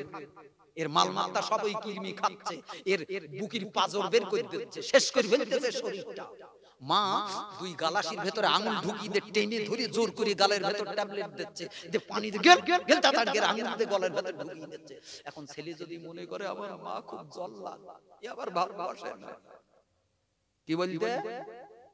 মা ভালোবাসে না। পাড়ার ওই চাচিমাটা ভালো, গেলিক পাচ্ছে এক মুঠো করে চানাচুর দেয়, কি দেয়? এই জোরে বলেন না কেন? মুসলমান বুঝে লাও, বুঝে লাও। খোদার কাছে বলতে পারবা না যে আল্লাহ আমার কাছে হক কথা বলিনি, বুঝিয়ে দেইনি। হাবলা কতদিন সেজে থাকবে? এখন মা জোর করে ট্যাবলেট গলার ভেতর গিলিয়ে দিচ্ছে। ছেলেটা বলতে আমার মা, এরা মা কি সব সোনার জল্লাদ, মা ভালোবাসে না। চাচিমাটা ভালো, এক মুঠো করে চানাচুর দেয়, খাতি কেমন মজা লাগে। আরে পেটে কিরমি বাঁধিয়ে দিয়েছে তো তোর ওই চাচিমা, ও কি যত্ন করি? ওই চানাচুর খাবি খাবি তোর পেটে কিরমি বাঁধিয়ে দিয়েছে। তোর মা তোকে ভালো করতে চাচ্ছে, তোর মা তোর ভালো চাচ্ছে, তোর পাজরের হাড় বেরিয়ে যাচ্ছে, স্বাস্থ্য শরীর ভেঙে যাচ্ছে, এজন্যই ডাক্তারের কাছে ট্যাবলেট কিনে জোর করে গলার মধ্যে আঙুল দিয়ে খাওয়াচ্ছে। তুই বুঝতে পারতিস না, তুই মনে করতিস চাচিমাটা ভালো, আমার মা খারাপ। তোর এ জ্ঞান নেই, কিন্তু তুই বুঝবি যখন বেলা হবে, তুই যখন বুঝতে শিখবি তখন জানবি চাচিমা এই চানাচুর খাবিয়ে কি সর্বনাশ করলো, আর মা গলার ভেতর এই তেতো ট্যাবলেট খাবিয়ে কি উপকার করলো। জোরে বলেন সুবহানাল্লাহ, আরো জোরে বলেন না সুবহানাল্লাহ। আমার সোনা মানিকেরা, সোনার চাঁদ ভাই বাপজিরা, লম্বা অস্ত করার সময় নেই, আমার বিদায় নিতে হবে। 9টা পর্যন্ত আমার টাইম হয়ে গেছে। আমি টুক করে বলবো, কোন কথাটা বলবো বলতুলুম। কোরআন শরীফ আয়াত দুটো নাজিল হলো কি কারণে, কারণটাকে আমি আপনাকে বলবো। কি জন্য আল্লাহ এই দুটো আয়াত নাজিল করলো? সূরার নাম কি? ইউনূস। আয়াত নাম্বার কত? 75 আর 76। সুবহানাল্লাহ, এটা হলো খোদার কালাম, এটা বুঝলেন ভালো ভালো।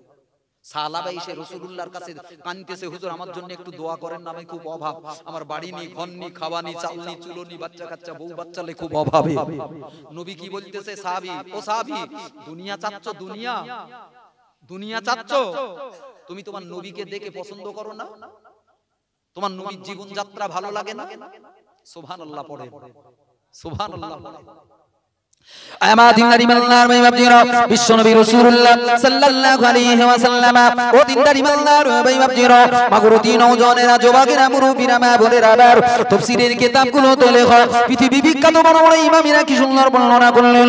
আল্লাহ নবীর পাশে দাঁড়িয়ে সাহাবীরা যখন এমন আবদার জানিয়েছেন, হুজুর আমার জন্য একটু দোয়া করুন, আল্লাহ যেন আমার রুজি রিজিকে বরকত দান করেন। ও আমার দিনদার ইমানদার ভাই বাপজিরা, আল্লাহ নবী বললেন, ওগো সাহাবীরে তুমি কি তোমার নবীকে পছন্দ করতে পারলে না? তুমি আমার জীবন যাত্রাটা কি দেখো না? একদিন নয়, 2 দিন, 5 দিন, 7 দিন পর্যন্ত আমি নবী, আমার চুলায় আগুন জ্বলে না, খাওয়া হয় না গো, না খেয়ে পেটে দড়ি বেঁধে আমি রাসূলুল্লাহ কাটাই। অথচ বিশ্ব নবী রাসূলুল্লাহ বললেন, জিবরাইল আমার কাছে আগমন করল গো, খোদার বড় ফেরেশতা যার নাম জিবরাইল। এই জিবরাইল আমার পাশে দাঁড়িয়ে আমাকে বলল, ইয়া রাসূলুল্লাহ, ইয়া হাবিবাল্লাহ, আপনার কষ্ট দেখে আল্লাহ থাকতে পারে না, আপনার এই দুঃখ, আপনার অভাব দেখে আল্লাহ বড় অসন্তুষ্ট হয়ে গেল। আল্লাহ আমাকে নাজিল করলো, ইয়া রাসূলুল্লাহ, এই মক্কা মদিনার যত বড় বড় পাহাড়গুলো রয়েছে ইয়া রাসূলুল্লাহ, এই পাহাড়গুলোকে আল্লাহ আপনার জন্য সোনার বানিয়ে দেবে, রূপোর বানিয়ে দেবে ইয়া রাসূলুল্লাহ। শুধু রূপুর সোনার বানিয়ে দেবে না, নবী যে জায়গায় যাবে, আল্লাহ নবী যেখানে যায়, নবীর পিছনে পিছনে পাহাড়গুলো চলন্ত গাড়ির মতো চলবে গো। আপনার পিছনে আপনার গায়ে লেগে থাকবে সোনার পাহাড়, রূপোর পাহাড়, চাঁদির পাহাড়। ও সাহাবী কান বাড়িয়ে সরে রাখো গো। জিবরাইল আমাকে যখন এমন কথা বলল, আমি মুহাম্মদ, আমি জানি আল্লাহ এই দুনিয়ার মাল সামানগুলোকে বেশি পছন্দ করে না, পায়খানার তুলনায় এরা নেককারদের জন্য আল্লাহ পছন্দ করে না গো। এজন্য আমি নবী আমার আল্লাহকে বলেছিলাম, আল্লাহ আমার এই সোনার পাহাড় আর চাঁদির পাহাড়ের দরকার নয়, আল্লাহ তুমি আমাকে গরীব বানিয়ে রাখো। ওগো সাহাবী, তোমার কি নবী জীবন পছন্দ হয় না গো? তালিমারা জামা, আমার ঘরের মাথায় ছাদ নাই, খেজুর পাতার চাল, এটা কি তোমার পছন্দ হয় না গো? সাহাবী সময় দাঁড়িয়ে বলেছিল, ইয়া রাসূলুল্লাহ, ইয়া হাবিবাল্লাহ, আপনি আমার জন্য দোয়া করুন, আল্লাহ যদি আমাকে মাল দেয়, সম্পদ দেয়, আমি এর হক আদায় করব, যে ভালো জায়গায় দান করব, ভালো ভালো কাজগুলো আমি করব, আল্লাহ সন্তুষ্টি অর্জন করব, মসজিদে দেব, মাদ্রাসায় দেব, কোরআনের জন্য দেব, মাহফিলের জন্য দেব। ইয়া রাসূলুল্লাহ, আমার জন্য একটু মানে দোয়া করুন। বাবা দিনদার ইমানদার বেঈমানজিরা, অজ্ঞতা রাসূলুল্লাহ দুটো হাত উঠিয়ে এই সাহাবীটার জন্য খোদার কাছে দোয়া করলেন, আল্লাহ, আল্লাহ তুমি আমার সাহাবীর মালে বরকত দাও। একটু জোরে বলুন সুবহানাল্লাহ। কিসে বরকত দাও? একেবারে স্পষ্ট পৃথিবীর সমস্ত হাদিসের কিতাব, সিরাতের কিতাবগুলো দেখলে অবাক হয়ে যাবে। কোরআন কি সুন্দর বুঝিয়েছে আমাদের। আল্লাহ এই দোয়াটা, নবীর দোয়াটা কবুল করে নিয়েছে। তার ছিল পশুর পাল একেবারে পোকার মতো আল্লাহ বৃদ্ধি করতেছে, খুব কম দিনই বিশাল মাঠ ভর্তি পশু আর পশু। মদিনায় বাস করতো বাপ, আর নবীর পিছনে 5 ওয়াক্ত নামাজ পড়তো। কি করতো? পশুর পাল যখন বেড়ে গেছে, এখানে আর জায়গা টায়গা হয় না, গলি রাখা যায় না, বাধ্য হয়ে এ নবীর পাশ ছেড়ে অনেক দূরে ফাঁকা মাঠে গিয়ে এক বাড়ি করেছে। এখন যেখানে বাড়ি টাড়ি করিয়েছে সেখান থেকে 5 ওয়াক্ত নামাজ পড়তে আসতে পারে না, যোহর আর আসরে আসে। কত ওয়াক্ত আসে? যখন মাল ছিল না ক ওয়াক্ত পড়তো? 5 ওয়াক্ত নবীর পিছনে পড়তো। আল্লাহ নবীর কাছ থেকে দোয়া করিয়ে নিয়েছে, মালে পোকার মতন আল্লাহ বৃদ্ধি করিয়ে দিয়েছে। আর এই মাল ঠেকাতে যে ওই মাঠে ময়দানে গিয়ে বাড়ি করতে হইয়েছে, সেখান থেকে আর আসতে পারে না, ক ওয়াক্ত পড়ে। এরপরেও আল্লাহ আরো বড় করতেছে, ওখান থেকে আরো খানিকটা দূরে চলে যেতে। এখন 2 ওয়াক্ত পাঠতে আসতো, এখন আর মোটেও আসে না, শুধু শুক্রবারটায় আসে। আমি আপনাকে আষাঢ়ে গল্প বলছি না, সাহাবীরা যাদের ভুল ধরা যাবে না, যাদের জীবনের দিকে কটু চোখে তাকানো যাবে না, তাদের ভিতরেও কি রোগ। আর আজকাল আমার গা কি হবে? তো সাহাবী অনেক দূরে যে বাড়ি করলো, এত মালে বরকত হলো, পোকার মতো তার পাল বৃদ্ধি পেল, জুমায়ও আসতে পারে না। কিসে আসতে পারে না? জুমায়ও আসতে পারে না। আল্লাহর নবী কিছুদিন পর খুঁজলেন, চাচা সে আমার সেই সাহাবী সালাবাটা কই, সে আর নামাজ কালাম পড়তে আসে না, মসজিদে দেখা হয় না। তো সাহাবীরা বলতেছে, হুজুর তার মাল এত বৃদ্ধি পেয়েছে, ওই যে আপনি দোয়া করে দিলেন, মাল এত বৃদ্ধি পাওয়া পেয়েছে হুজুর, নামাজ পড়ার টাইম নেই। খোদা রাসূলুল্লাহ আফসোস করে বললেন, ওয়াই হাকা ইয়া সালাবা, আফসোস, আফসোস সালাবার জন্য। আমি দোয়া করতে চাইনি, ও আমাকে জোর করে বলল, আমি আল্লাহ আমার জন্য দোয়া করেন নবী, আল্লাহ যদি টাকা দেয় নেক কাজ করব, মসজিদ বানিয়ে দেব, মাদ্রাসা বানিয়ে দেব, দ্বীনের কাজ করব, গরিব মিসকিনের হক আদায় করব, আল্লাহ সন্তুষ্টি করব, এজন্যই আমি দোয়া করব। তো সে নামাজ ছেড়ে দিয়েছে, বলতে নামাজে আসে না, বলতে হুজুর বাড়ি বাড়ি পড়ে, সেখানে পড়ে, ওখানে আর আসার সময় নেই। আমার আল্লাহ যাকাতের আয়াত নাজিল করলেন। কিসের আয়াত? মালদারদের জন্য, সাহেবে নেসাবদের জন্য 1 বছর মালটা যদি তোমার কাছে স্থায়ী হয়, এর জন্য আল্লাহ নির্ধারিত অংশ যাকাত আদায় করো। এটা বোধহয় নফল, দিলেও হয় না দিলেও হয় নাকি গো? কি এটা ফরজ, কোনো উপায় নেই বাপ। আমার জামানায় দেখতে বাপ, এই রমজান মাসটা আসলে মানুষ যাকাত দেয়। কি মাসে দেয়? যাকাত দেয় রমজান মাসে। আর যত হুজুর এই রমজান মাসে শুধু লোকের ঘরে ঘরে ঘরে ঘরে দূরে দূরে চেয়ে বেড়াবে, দাও বাবা যাকাত দাও, আমি মাদ্রাসা করেছি, মসজিদ করেছি, অমুক করেছি, তমুক করেছি। আচ্ছা, কোন হুজুরকে যাওয়া এর কি যাকাত হয় না? এরা টাকাগুলো করে কি? এর তো টাকা কম, অথচ যাকাতের মাল খাচ্ছে। আজ পর্যন্ত দেখলুম না একটা লোকও বললো, হুজুর আমি অমুক হুজুরের কাছে গিয়ে যাকাত দিলাম, হুজুর আমার যাকাত লেইনি, যেই যাকাত বলেছি টাকাটা আমার কাছ থেকে লেইনি, এরকম হুজুর খুঁজে পাই। আপনিও পরীক্ষা করলেন, কত বড় বড় পীর সাহেব তো বাজারে ঘুরতে, পিজ্জাদা ঘুরতে যান, যে বলেন হুজুর এটা আমার যাকাতের টাকা, দেখি কোন হুজুরটা লেয় না। যাকাত মানে আগুন, গরিবদের হক, মিসকিনের হক, হুজুররা হাত পেতে লেচ্ছে। আস্তাগফিরুল্লাহ। আমার সোনা মানিকেরা, সোনার চাঁদ ভাই বাপজিরা, এই সাহাবা জুমার নামাজ পর্যন্ত মসজিদে নববীতে পড়া বন্ধ করলো। এই যাকাতের হুকুম যখন এলো, দুজন সাহাবীকে রাসূলুল্লাহ নির্ধারণ করলো, যাও যাকাত আদায় করো, বড় লোকদের কাছ থেকে যাকাতের মাল নিয়ে এসো। এখন সব বাড়ি বাড়ি যাচ্ছে। নবী সাহাবার কথাও বলে দিলেন, আল্লাহ তার মালে শুনেছি ব্যাপক বৃদ্ধি পেয়েছে, ব্যাপক বৃদ্ধি পেয়েছে। এখন তুমি একটু যাও সাহাবার কাছে যাও। হ্যালো হ্যালো হ্যালো, কেন কি ঝপ করে বল তাড়াতাড়ি। আমি মাতিন সাহেব বোধহয় ফোন করতেছে, আমি যাব, তারপর ও লোক বোধহয় বের হবে। জ্বালা কি আর কম আছে বাবা, বক্তা আছে। এই কমিটির ছেলেরা কই? আমার তো 9টা টাইম প্রায় শেষ। বক্তা লিয়ে আসেন গো। কি আপনাদের ইমাম সাহেবের নাম কি? মোনাজাত ভাই না? অনেক দিন ভালো লোক, বাপ বাপ ও পরিচিত লোক। আল্লাহ কবুল করেন, দ্বীনের খেদমত করা। জোরে বলেন আল্লাহুম্মা আমিন। তো রাসূলুল্লাহ দুজন সাহাবীকে নির্ধারণ করলো, যাও তোমরা যাকাত আদায় করে নিয়ে এসো। নবী বিশেষত এই সাহাবীটার নাম বললেন সালাবা। ওর কাছেও যাবে তো শুনেছি নাকি ওর ব্যাপক মালে বৃদ্ধি পেয়েছে, আমার দোয়ার বরকত। এখন সাহাবী দুজন যেতে যেতে সব জায়গায় মাল কালেকশন করে তার বাড়ি গিয়ে খোদার আয়াতটাকে শোনাচ্ছে, দেখো যাকাতের আয়াত নাজিল হয়েছে, মালের যাকাত দাও। মালের মহব্বতটা মানুষকে কত ক্ষতি করে দেখেন। এ তখন ঘাড়ি মুড়ি করতে শুরু করে, এখন না তখন, তখন না এখন। সাহাবীরা রাসূলের দরবারে ফিরে এসে এসে বলছে, হুজুর সাহাবা যাকাত দেয়নি। কি বলেছে? বলতে এখন হবে না। আল্লাহ সাথে সাথে এই দুটো আয়াত নাজিল করলো, যে দুটো আয়াত আপনাকে বলেছি।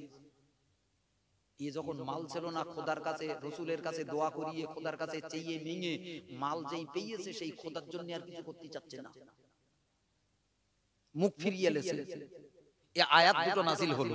এখন অনেক সাহাবীরা যখন কোরআন শরীফের আয়াত নাজিল হলো, অনেক সাহাবীরা বসে রইয়েছে। কেউ কেউ সালাবার কাছে গেছে, সব বোনাস তুমি যাকাত দাওনি, তোমার সম্পর্কে কোরআন শরীফে আয়াত নাজিল হয়েছে। আল্লাহ আয়ামাদিনারি মালদার ওই বাপজিরা, জগৎ করণ জগৎ বিখ্যাত ইমাম ও দিনদারি মালদার ওই বাপজিরা, এই সিরাতের তাফসীরের কিতাবে লেখক এই আয়াত যখন নাজিল হয়ে গেল, আল্লাহ যখন এই আয়াত কারিমা অবতীর্ণ করল, সাহাবায়ে কেরামেরা দৌড়ে দৌড়ে দৌড়ে দৌড়ে সালাবার ফাঁসির কাছে দাঁড়িয়ে গেল। ও নবী সাহাবী সালাবা, তোমার কাছে রাসূলুল্লাহ যাকাত আদায়ের জন্য সাহাবী প্রেরণ করলেন, কসিদ প্রেরণ করলেন, তুমি যাকাত আদায় করলে না, তোমার জন্য কোরআন শরীফের আয়াত অবতীর্ণ হয়ে গেল। এই দিনদারি মালদার ভাই বাপজিরা, সালাবা তখন ভীত হয়ে পড়ল গো, সন্ত্রস্ত হয়ে গেল। আমার বিরুদ্ধে কোরআনের আয়াত অবতীর্ণ হয়ে গেল। মাল পাজা করিনি, আল্লাহ নবীর ফাঁসির কাছে দাঁড়িয়ে পড়ল, চোখে পানি নিয়ে কাঁদতে কাঁদতে বলল, ইয়া রাসূলুল্লাহ, ইয়া হাবিবাল্লাহ, আমার ভুল হলো, আমি তওবা করি, হুজুর আমার মাল আপনি কবুল করুন। আল্লাহ নবী বললেন, এই সালাবা কোরআন যতক্ষণ নাজিল হয়নি গো তার আগে যদি তুমি আমার কাছে আগমন করতে আমি তোমার একটা রাস্তা করে দিতাম কিন্তু খোদার আয়াত নাজিল হয়ে গেল আল্লাহর কোরআনের আয়াত অবতীর্ণ হলো এখন আর আমার করার কিছু নাই আমি তোমার মাল গ্রহণ করতে পারবো না আমি তোমার মাল নিতে পারবো না এই দিনদারি মালদার ভাই বাপজিরো বিশ্ব নবী বিদায় নিলেন কিতাবের বর্ণনায় লেখা হযরত আবু বকর খলিফা সিংহাসনে বসে গেলেন এই আবু বকরের কাছে দৌড়াদৌড়ি করলো ও ভাই আবু বকর আমার মাল আপনি কবুল করুন মুসলমানদের উপকারে লাগান বাইতুল মালে লাগান যাকাত আপনি নিন হযরত আবু বকর বললেন ও সাহাবী সাহাবা না না না না না না নবী যার মাল নিতে পারেনি যার সম্পর্কে কোরআনের আয়াত অবতীর্ণ হলো আমি আবু বকর নিতে পারবো না কিতাবের বর্ণনায় লেখা অসংখ্য সাহাবায়ে কেরামদের কাছে দৌড়াদৌড়ি করলো কিন্তু সাহাবার মাল আর কবুল হলো না এই দিনদারি মালদার ভাই বাপজিরা একদিকে এই ঘটনার দিকে তাফসীরের কিতাবে লেখা দুটো জ্ঞান মুসলমানদেরকে গ্রহণ করতে হবে বাপ এক নম্বরে দুনিয়ার মহব্বত দুনিয়ার মালের নেশা পরিত্যাগ করতে হবে আল্লাহকে যদি চাও এদিকটা আল্লাহ তোমার কম দেবে তুমি সহ্য করো গরিবী হালাত কষ্ট বানিয়ে নাও কারণ নবী এই জীবন তৈরি করে বেরিয়েছেন রাসূলুল্লাহ হাদিস পাকে বললেন হুব্বুদ দুনিয়া রাসু কুল্লি খতিআতিন দুনিয়ার মহব্বতটা হলো সব পাপের মাথা সব পাপের মাথা আজ আমরা কেউ কষ্ট সহ্য করতে চাই না বাপ হুজুর থেকে শুরু করে নামাজি থেকে শুরু করে হাজী সাহেব থেকে শুরু করে গাজী সাহেব থেকে শুরু করে সব আমরা যাক আমি আপনাদের কাছ থেকে বিদায় লব বাবা অনেক দিন পর এক মেহমান খোদার পাগল দেখেন আল্লাহ হায়াত দারাজ করেন জোরে বলেন আল্লাহুম্মা আমিন আর এখন হবে না আল্লাহ কবুল করেন আমি বিদায় লব বাপ আর হাত মারতে হবে কেন হ্যাঁ আসেন চুপ করেন বাবা এখন আর হবে না আপনারা বেড়াবেড়ি করবেন আমি আর 5টা মিনিট পরে বরকত করে দম নেই আসসালামু আলাইকুম শরীর খারাপ তাই তো সত্যি ঘেনি গেছে লোকের শরীর ভালো না আল্লাহ আল্লাহ আল্লাহ মানুষটা খুব ভালো মানুষ দেখা চোখে যা দেখি বাকি আল্লাহর হাত তরিকাত কোনটি মানুষ বাপ আল্লাহ কবুল করেন বাবা একটা কথা বলতুম কিন্তু আজ আর হবে না ওসব খাতায় হাত দিতে গেলি ওই আদা আর্ধেক বলি টলিও আপনাদের পোষাবে না আমিও টান রইছে এক জায়গায় যাবো দেখতেছেন না মাতিম সাহেব ফোন করতে এখন চলে যেতে হবে আমি চলে যাচ্ছি আর আপনাদের এই জায়গা মাগুরুতি মানে আমার পাশের কাছে বাড়ি ছিল সেই ভবানীপুরে আমার আব্বাকে আপনারা চিনতেন আলহাজ হযরত মাওলানা মুহাম্মদ আলী রাহমাতুল্লাহ আলাইহি আল্লাহ তার কবরটাকে জান্নাতের বাগান বানাক জোরে বলুন আল্লাহুম্মা আমিন আমি উঠে এখন বসিরহাটে বাস করি বাপ অনেক দিন আজ প্রায় 25-30 বছর হয়ে গেছে বসিরহাটেই থাকি তো আপনাদের এই ছেলেরা গিয়েছিল এদের এই নবী দিবসের জলসাও আমি নিছি দেখা সাক্ষাৎ হবে বাবা আমার মুরব্বি গিয়েছিল দাওয়াত লিছি আবার দেখা সাক্ষাৎ হবে আজকে আর না আজকের মতো আপনাদের কাছ থেকে বিদায় নিচ্ছি আমার জন্য দোয়া করেন আমি আপনাদের প্রাণ খুলে দোয়া করি বাপ কিন্তু জ্বালা যন্ত্রণা আমাকে আপনাকে আল্লাহ পেতে হবে কি পেতে হবে বলুন জোরে বলুন কি পেতে হবে যদি বাড়ি পাকা টাকা না হইয়ে কাঁচা বাড়ি হয় মেনে নেন সহ্য করে ভালো খাওয়া হয় না ভালো খাওয়া হয় না দুটো ভালো সরু চালির ভাত জোটে না মাছের ঝোল জোটে না গোশত জোটে না হজম করেন রুটি খেয়ে জীবন কাটান কিন্তু আল্লাহর মতো মহা সম্পদ যেন আমার কাছ থেকে হারিয়ে না যায় জোরে বলুন সুবহানাল্লাহ পীর পীর করেন পিজ্জাদা করেন এটা আজকে ইসলামের হুমকি হয়ে দাঁড়িয়েছে সারা বিশ্বে একদল খাঁটি পীর তো এখন আর পাওয়া যাচ্ছে না বাপ পীরের নামে যত সব ভণ্ডামি শুরু হয়েছে ধর্মটাকে তছনছ করে ভেঙে চুরে খাচ্ছে আপনাকে শুনতে হবে মানতে হবে আলেম ওলামাদের কথা কার কথা মানতে হবে সারা কোরআন শরীফ রাসূলুল্লাহর অসংখ্য হাদিস শরীফ কোথাও কোনো পিজ্জাদা সম্পর্কে একটা শব্দ আমি খুঁজে পাইনি খোদার কসম করে বলতেছি একটা শব্দ খুঁজে পাইনি কেউ যদি থাকে বলবেন যে পিজ্জাদার মানতে হবে হুজুর মানতে হবে এই কথাগুলো কোথায় আছে কোরআন হাদিস বলেছে আলেম ওলামাদের অনুসরণ করো কাদের 10 বছর 20 বছর খেয়ে যারা দিন শিখেছে কোরআন বুঝেছে তাদের কাছ থেকে জ্ঞান লাও তাদের অসল হুজুরির ঘরে জন্মেছে সোনার চামচ মুখি দে আলিফ বাতাও পেটে বোমা মারলি বেরোবে না কোরআন শরীফ পড়তে জানে না ও তারে হুজুর বানিয়ে স্টেজে তুলে লিয়েছে ও নারী চেনে না ওষুধ চেনে না ও নাকি বড় ডাক্তার রোগী মরবে না বাঁচবে ওয়াজ শুনেন আলেম ওলামা কাদের ওয়াজ শুনবেন আলেম ওলামাদের ওয়াজ শুনবেন আল্লাহ এই কথাগুলো খুব তাড়াহুড়োর ভিতর দিয়ে বলেছি, কিন্তু আপনার জন্য মহা ঔষধ তুল্য। আপনি যদি ঈমান বাঁচাতে চান, এই বর্তমান সময়ে আল্লাহ পেতে চান, সিলসিলার উপরে নিজের পাটাকে মজবুত করতে চান, কথাগুলো আমাদের জন্য বড় জরুরি। আল্লাহ তৌফিক দান করেন, আমিন সুম্মা আমিন। ওয়া আখির দাওয়ানা আলহামদুলিল্লাহি রাব্বিল আলামিন। দরুদ শরীফ। আল্লাহুম্মা